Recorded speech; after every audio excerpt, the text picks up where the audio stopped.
जय हिंद जय भारत बंधुरा तुम्हारा जो डिफेंस लाभार चैनल देखो आज के अग्निवीर आर्मिर एक सबथेके इतिहासेर गुरुत्वपूर्ण टपिक निये आलोचना करब जेटा हच्छे विभिन्न संगठन तोमरा नाम शुनेछो जे एशियाटिक सोसाइटी तारपरे आत्मीय सभा ब्रह्म समाज रामकृष्ण मिशन এই যে শব্দগুলো তোমরা সচরাচর শুনেছো এই ইতিহাসের এই একটা এমন একটা টপিক এটা এই যে সংগঠন এখান থেকে তুমি দেখবে ইতিহাস থেকে কোনো প্রশ্ন আসুক না আসুক এই সংগঠন থেকে আর দুই গান্ধী যুগ থেকে অর্থাৎ এই যে অসহযোগ আন্দোলন লবণায়ন ভারত ছাড় আন্দোলন এই জায়গা থেকে ইতিহাসের কিন্তু প্রশ্ন কিন্তু আসবেই আসবে মার যাবে না ঠিক আছে।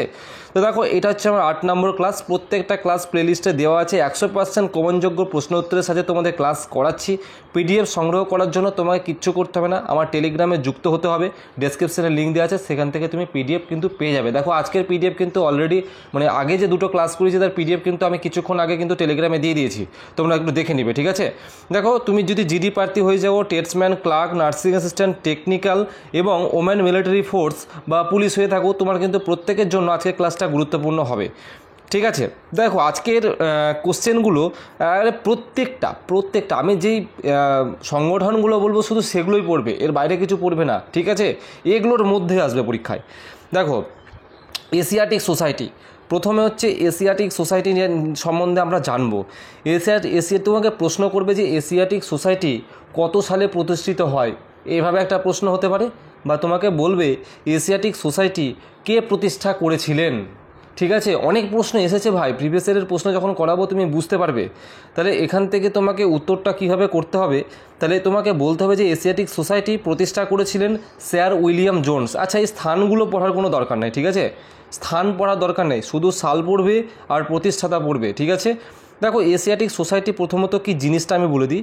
দেখো সোসাইটি কথাটা রয়েছে সোসাইটি না সোসাইটি মানে কি আমরা বুঝি আমাদের চারিপাশের যা পরিবেশ সোসাইটি সমাজে একটা সমাজে কি কি হতে পারে আমাদের সাংস্কৃতিক অনুষ্ঠান তারপরে পড়াশোনা শিক্ষা সমাজ একটা সমাজের মধ্যে যত কিছু হয় অর্থাৎ এক কথায় বলতে গেলে বিভিন্ন শিক্ষা সংস্কৃতি এইসব জিনিসগুলোর উপরে জোর দেওয়ার জন্য এই এশিয়াটিক সোসাইটি কিন্তু স্যার উইলিয়াম জোন্স কিন্তু তৈরি করেছিল অর্থাৎ সমাজটাকে এগিয়ে নিয়ে যেতে হবে ঠিক আছে। সমাজ পিছিয়ে রয়েছে তুমি একবার ভাবো 1784 সালে সেই সময় আমাদের সমাজ কীরকম ছিল একবারে পিছিয়ে ছিল তো সেটাকে সমাজটাকে উন্নতি করার জন্য কিন্তু স্যার উইলিয়াম জোন্স কিন্তু এই সোসাইটি তৈরি করেছিলেন। ওকে 2 নম্বর আত্মীয় সভা কে তৈরি করেছিলেন মনে রাখবে 1915 সালে রাজা রামমোহন রায় আত্মীয় সভা তৈরি করেছিল। দেখো আত্মীয় সভা তৈরির পিছনে মূল উদ্দেশ্য ছিল রাজা রামমোহন রায়ের কুসংস্কার দূর করা মানে সেই সময় মানুষের মধ্যে প্রচুর কুসংস্কার ছিল উঁচু জাতি নিচু জাতিকে ছুবে না তারপরে হচ্ছে যে মানে আর কি ওই যে মানে তারপরে হচ্ছে তোমার পড়াশোনা থেকে শুরু করে তারপরে তোমার স্কুল কলেজ চারিদিক থেকে মানুষে ব্যক্তিতে তোমাদের কী ছিল একটা কুসংস্কার ভাব কিন্তু ছিল তাই না। তাছাড়া বিধাবো মানে সেই যে বিয়ে হওয়া মেয়েরা তো মরে গেলে তাকে সেই দাহ করে দিতে হবে ছুতে পাবে না হ্যাঁ তাই এই যে স্বামী মরে গেলে মেয়েদেরকে অর্থাৎ আগেকার দিনে কী ছিল একটু সিস্টেমটা বলে দিই রাজা রামমোহন রায় এটা বন্ধ করেছিল আমাদের ঠিক আছে। তো এই রাজা রামমোহন রায় বন্ধ করেছিল ব্যাপারটা হচ্ছে আগেকার দিনে একটা 60 বছরের বয়স্ক লোকের সাথে কিন্তু একটা 7 বছর 8 বছরের বাচ্চা বালিকার সাথে কিন্তু তার বিবাহ দিয়ে দিত। এবার আলটিমেটলি যে অলরেডি 60 বছর হয়ে গেছিলো সে আর কি বাঁচবে সে হয়তো আর 2 বছর পরে দেখা যাচ্ছে মরে যাচ্ছে। এবার আগেকার দিনের সিস্টেম ছিল যে যেই স্বামী মরে গেল তার মানে তার যে ওয়াইফ থাকবে সে যেই মহিলা থাকবে তাকেও কিন্তু কী করতে হবে তাকেও কিন্তু পুড়িয়ে দিতে হবে দাহ করে দিতে হবে ঠিক আছে এক কথায় দাহ করে দিতে হবে। তো এইসব কুসংস্কারগুলোকে দূর করার জন্য এই রাজা রামমোহন রায় কিন্তু এই আত্মীয় সভা তৈরি করেছিল। তাছাড়াও আরও তিনি অনেক সমাজ সংস্করণমূলক কাজেও কিন্তু তিনি যোগ দিয়েছিলেন ওকে সেগুলো আলাদা ব্যাপার। তারপরে স্কুল বুক সোসাইটি 1817 সালে এই ডেভিড হেয়ার কিন্তু স্কুল বুক সোসাইটি তৈরি করেছিল এটার স্থানটা মনে রাখবে ডেভিড হেয়ার স্কুল বুক সোসাইটিটা কোথায় তৈরি করেছিল কলকাতায় এটার স্থানটা একটু মনে রেখো ঠিক আছে। স্কুল বুক সোসাইটি কী জিনিস স্যার এটা হচ্ছে এমন একটা জিনিস এটা হচ্ছে তুমি একটা লাইব্রেরি টাইপের বলতে পারো এক কথায় বলতে গেলে স্কুল বুক সোসাইটির কাজই হচ্ছে বিভিন্ন বই তিনি ছাপাবে অর্থাৎ সেটা বাংলা ভাষায় হোক হিন্দি ভাষায় হোক ইংরেজি ভাষায় হোক বিভিন্ন বই তিনি ছাপাবে এবং ছাপিয়ে কী করবে যত ক্ষুদ্র ক্ষুদ্র স্কুল রয়েছে প্রাথমিক স্কুল রয়েছে সেই স্কুলে বইগুলোকে দিয়ে দেওয়া সেটা মাদ্রাজ সহ আরও বিভিন্ন যে স্কুল রয়েছে সেখানে কিন্তু ট্রান্সফার করা তো এটাই ছিল স্কুল বুক সোসাইটিতে, এখনও পর্যন্ত স্কুল বুক সোসাইটিতে কলকাতার বুকে রয়েছে এবং এখনও পর্যন্ত তিনি এডুকেশন শিক্ষার উপরে কিছু গবেষণাঘর কাজ করে যাচ্ছে আমাদের দেশের জন্য, উন্নয়নের জন্য। ওকে, তারপরে ব্রহ্ম সমাজ। ব্রহ্ম সমাজ কি? রাজা রামমোহন রায় 1828 সালে ব্রহ্ম সমাজ তৈরি করেছিল। এই ব্রহ্ম সমাজের তৈরির মূল লক্ষ্যই ছিল হিন্দু সমাজকে জাগ্রত করা এবং এগিয়ে নিয়ে যাওয়া। ঠিক আছে, অর্থাৎ এটা হিন্দুদের উপর বেশি জোর দেওয়া হয়েছিল এই সভায়, এবং বিভিন্ন সংস্কৃতি এবং সমাজকে যাতে এগিয়ে নিয়ে যাওয়া হয়, এটাই ছিল ব্রহ্ম সমাজের মূল লক্ষ্য। 1828 সালে কিন্তু আমাদের কে তৈরি করেছিল? রাজা রামমোহন রায়। তাহলে দেখো, রাজা রামমোহন রায় কিন্তু আত্মীয়সভাও করলো, আবার ব্রহ্ম সমাজ কিন্তু এটা ব্রহ্ম সমাজ বা ব্রাহ্ম সমাজ বলে থাকি আমরা। ওকে, তারপরে তত্ত্ববোধনী সভা, এটাও কিন্তু দেবেন্দ্রনাথ ঠাকুর তৈরি করেছিল। এটা সালটা মনে রাখার দরকার নেই, তুমি মনে রাখবে তত্ত্ববোধনী সভা দেবেন্দ্রনাথ ঠাকুর কিন্তু এটা তৈরি করেছিল। এটা কি ছিল স্যার? এটা হচ্ছে স্যার, এটাও কিন্তু সেই একটা শিক্ষার প্রতি, সমাজের সংস্কৃতির প্রতি কিন্তু এটাও একটা যোগদান করেছিল। ওকে, তারপরে স্যার ভারতবর্ষীয় ব্রহ্ম সমাজ, এটা করেছিল কেশবচন্দ্র সেল। তোমাদের যদিও আসবে না, ঠিক আছে, তোমাদের আসবে না, আমি যেটা আসবে না, যেটা বারণ করছি তুমি সেটা কিন্তু পড়ো না। ঠিক আছে, তুমি এগুলো ডাব্লিউপি, তুমি এসএসসি জিডি দিতে গেলে কিন্তু এগুলো লাগবে, কিন্তু অগ্নিবীর আর্মিতে লাগবে না। প্রার্থনা সমাজটা লাগবে। দেখো, প্রার্থনা সমাজ 1967 সালে আত্মারাম পাণ্ডুরঙ্গ কিন্তু এটা তৈরি করেছিল। এই সমাজের মূল উদ্দেশ্যই ছিল যে আমাদের কি করতে হবে, আমাদের যে সামাজিক সোশ্যাল যে রিফর্মস করতে হবে, কিছু সামাজিক রিফর্মস করতে হবে, উন্নতি করতে হবে। এটাও মানে সমাজ কথাটা মানে বুঝতে পারছো যে প্রত্যেকটাই একটার সাথে ইন্টার রিলেটেড, সমাজের উন্নয়নের জন্য কিছু কাজ করবে প্রত্যেকটা সংগঠনই, তাই না? তো এটা কে তৈরি করেছিল? তো এটা আমাদের তৈরি করেছিল আত্মারাম পাণ্ডুরঙ্গ। আচ্ছা, এটা একটা মনে রাখার ট্রিক্স বলে দিচ্ছি। দেখো, আমরা প্রার্থনা যখন করি, প্রে করি কাউকে, সেটা আমাদের জিসাস হোক, আল্লাহ হোক, কিংবা আমাদের গড হয়ে থাকুক, আমাদের ভগবান হয়ে থাকুক, আমরা যেই আমাদের ভগবানকে বা যেই আমাদের আল্লাহ বা জিসাসকে আমরা প্রে করি, প্রার্থনা করি, আমরা কি মন দিয়ে করি না, নিজের আত্মা দিয়ে করি। প্রার্থনাটা যখন করি আমরা আত্মার সাথে কানেক্ট করে করি, তাই না? একটা মন প্রাণ জুড়ে কিন্তু আমরা কি করি, প্রে করি ভগবানের কাছে। তো এইভাবে রিলেটেড করবে যে প্রার্থনা আত্মার সাথে, মানে প্রার্থনা করতে গেলে হৃদয় দিয়ে প্রার্থনা করতে হয়, আত্মা দিয়ে প্রার্থনা করতে হয়।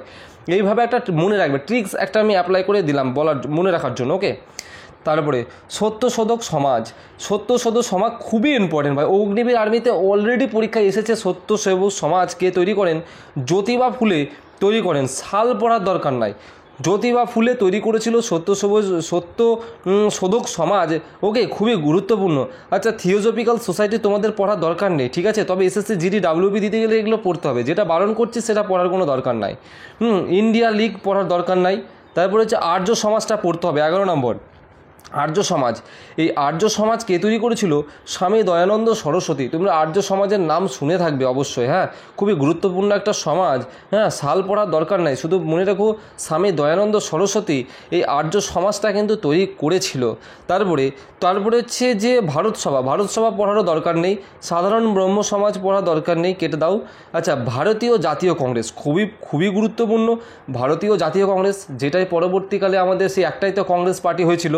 তো এটা হচ্ছে 1885 সালে বোম্বেতে অ্যালান অক্টোবিয়াম হিউম কিন্তু এটা প্রতিষ্ঠা করেছিল। খুবই গুরুত্বপূর্ণ যে ভারতীয় জাতীয় কংগ্রেস কত সালে প্রতিষ্ঠিত হয়? 1885 সালে। এবং কে তৈরি করেন? Allan Octavian Hume. শুধু এতগুলো নাম মনে তুমি যদি রাখতে পারো, শুধু হিউমটাকেও মনে রাখতে পারো, ঠিক আছে? অ্যালান অক্টাভিয়ান হিউম এর হচ্ছে পুরো নাম। 1885 সালে বোম্বের কনস্টিটিউশনাল হল, এই জায়গায় কিন্তু তিনি প্রথম জাতীয় কংগ্রেস কিন্তু তৈরি করেছিল। রামকৃষ্ণ মিশন, প্রথমত তোমাকে সালটাই বলবে। 1897 সালে রামকৃষ্ণ মিশন তৈরি হয়। এটা কোথায়? বেলুড় মঠ। এই যে বেলুড় মঠ আমরা বলি না, এই বেলুড় মঠটা কোথায় রয়েছে? হাওড়ায় রয়েছে। স্বামী বিবেকানন্দ কিন্তু এটা তৈরি করেছিল। তারপরে হচ্ছে মিত্র মেলা হচ্ছে বিনায়ক দামোদর সাভারকর এটা তৈরি করেছিল। সাল পড়ার দরকার নেই, শুধু মনে রাখবে মিত্র মেলা কে তৈরি করে? বিনায়ক দামোদর সাভারকর কিন্তু এটা তৈরি করেছিল, ঠিক আছে? অনুশীলন সমিতি, এটা কিন্তু ইম্পর্টেন্ট। অনুশীলন সমিতি প্রথম তৈরি করেছিল আমাদের প্রথমনাথ মিত্র এবং সতীশচন্দ্র বসু। সতীশচন্দ্রটা খুবই আসে পরীক্ষায়, ঠিক আছে। সতীশচন্দ্রটা অনুশীলন সমিতির সাথে খুবই গুরুত্বপূর্ণ টার্ম। হোমরুল ইন্ডিয়ান হোমরুল সোসাইটিকে তো ইন্ডিয়ান হোমরুল সোসাইটি লাগবে না, ঠিক আছে, কেটে দাও।